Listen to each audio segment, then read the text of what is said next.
各位同學大家好，歡迎嚟到我哋嘅中文科補習教室。今日我哋要挑戰嘅係好多學生都覺得好遠、好難捉摸嘅莊子逍遙遊。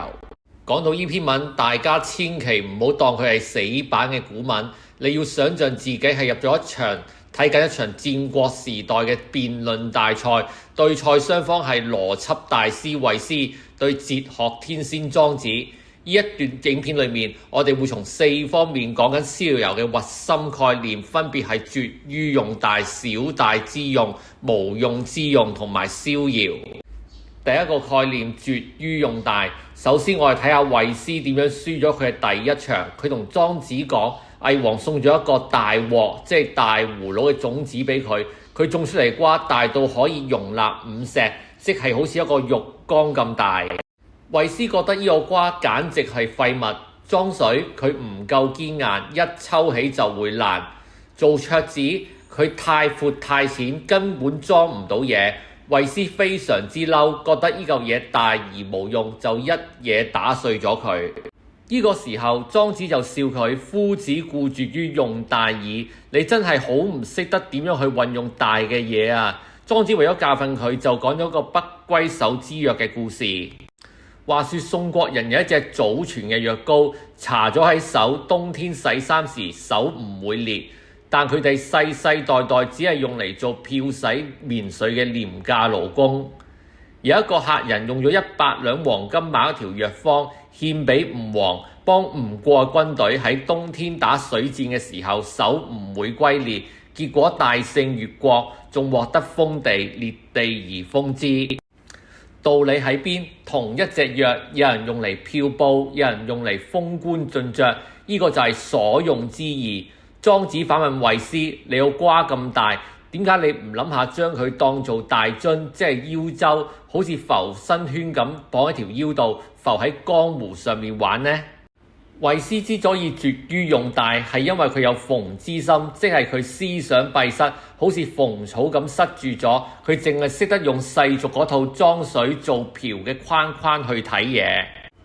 第二個概念小大之用，承接住大葫蘆嘅話題，莊子帶出咗小大之用，衛斯代表嘅係小用，即係世俗嘅實用主義嘅眼光。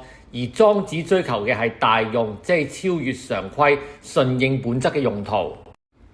喺衛斯眼中，一樣嘢如果唔能夠攞嚟裝水或者做木材，佢就係冇用。但莊子話俾我哋聽，同一件事物，只要擺脫世俗嘅成見，靈活變通，就可以發揮大用。呢個概念對於各位高中生嚟講好有啟發。社會可能覺得你淨係識打機或者淨係畫埋啲無聊嘅嘢係冇用，但如果你能夠好似各位客人一樣，將嗰種特質擺啱適當嘅位置，例如電競產業、文創開發，佢就會變成你嘅大用。第三個概念無用之用，跟住落嚟係莊子最神嘅反擊，無用之用方為大用。衛斯又舉咗個例子，話一棵大樹，呢棵樹生得非常之肉酸，樹幹非常之臃腫，樹枝捲縮彎曲，完全唔符合木匠嘅標準，不重成物，不重規矩。衛斯笑莊子嘅言論就好似呢棵樹咁大而無用，人人都會捨棄佢。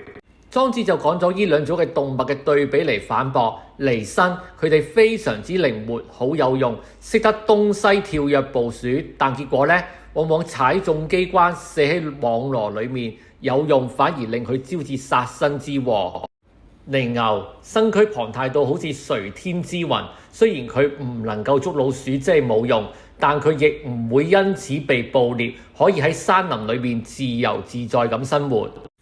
莊子就講一棵大樹，正因為佢無所可用，木匠先唔會砍伐佢。你可以將佢種喺遼闊荒蕪嘅曠野，然後喺棵樹下面無所事事，逍遙自在咁躺臥。呢棵樹正因為喺世人眼中係無用，佢先可以得以保存性命，得享天年。莊子最後用一句反問句嚟霸氣收尾：無所可用，安所困苦哉？既然冇嘢都可以用得着佢，佢又點會遇上災難同困苦呢？第四個概念逍遙，最後我哋要講嘅終極目標逍遙。到底點樣先叫逍遙？喺莊子入面，逍遙嘅意思就係閒放不拘，怡然自得。要達到呢個境界，我哋需要具備以上所講嘅智慧。一、破除逢之心，唔好被世俗嘅名利、有用冇用嘅標準鎖死自己；二、順應自然，要睇清楚事物嘅本質，而唔係強行將自己變做世俗嘅要求；三、無待，呢個係更深層嘅意思。當你明白無用之用嘅時候，你唔需要再喺外界尋求肯定，唔再驚被社會淘汰，因為無用本身就係一種保護。你可以喺廣漠之野度無所事事咁行，或者自由自在咁瞓覺。呢種精神上嘅絕對自由，唔受外物侵害，唔受情緒困擾，呢個就係逍遙遊嘅最高境界。各位同學，讀逍遙遊絕對唔係要你想做廢青。莊子係想提醒我哋，喺競爭激烈嘅香港，我哋經常被有用呢個標準壓到唞唔到氣，認為成績好先有用，入神科先有用。但莊子教育我哋，如果你自己覺得自己個大葫蘆，千祈唔好急住自殘，試下換下個角度去發掘自己嘅大用。當你被外界批評為冇用嘅時候，你要慶幸自己避開咗好多名利場嘅機關網絡，獲得咗保存自我、生養修心靈嘅逍遙空間。只要你能夠打破成見，放低執着，你就可以喺呢個紛亂嘅世界入面揾到你自己嘅無何有之鄉。今日嘅課堂講到呢一度，希望大家聽完之後，心入面嗰棵大書樹可以生得更壯大、更逍遙。下次見。